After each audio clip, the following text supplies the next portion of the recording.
ఈ రోజైతే మీ పిల్లల కోసం స్వీట్ కార్న్‌తో ఒక మంచి స్నాక్ ఐటెమ్ అయితే చేస్తున్నానండి. అదే స్వీట్ కార్న్‌తో గుంత పొంగడాలు.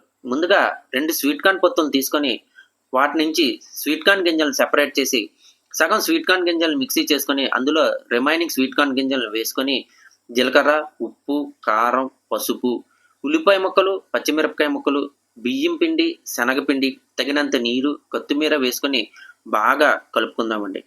ఇప్పుడు గుంత పొంగడాలు చేసే ప్యాన్‌లో ఆయిల్ వేసుకొని, ఆయిల్ బాగా మరిగిన తర్వాత, మన ఈ స్వీట్ కార్న్ మిశ్రమాన్నయితే స్పూన్‌తో వేసుకొని, ఒక 5 నిమిషాల పాటు మీడియం ఫ్లేమ్ మీద బాగా కుక్ చేసుకొని, 5 నిమిషాల తర్వాత ఇంకో వైపు టర్న్ చేసుకొని, ఇంకొక 2 నిమిషాల పాటు మీడియం ఫ్లేమ్‌లో బాగా కుక్ చేసుకున్న తర్వాత, మన వేడి వేడి ఎంతో రుచికరమైన ఈ స్వీట్ కార్న్ గుంత పొంగడాలనైతే గ్రీన్ చట్నీ, టమాటో సాస్, మయోనీస్‌తోని మీ పిల్లలకి సర్వ్ చేశారనుకోండి, ఈ స్నాక్‌నయితే చాలా ఎంజాయ్ చేస్తారండి.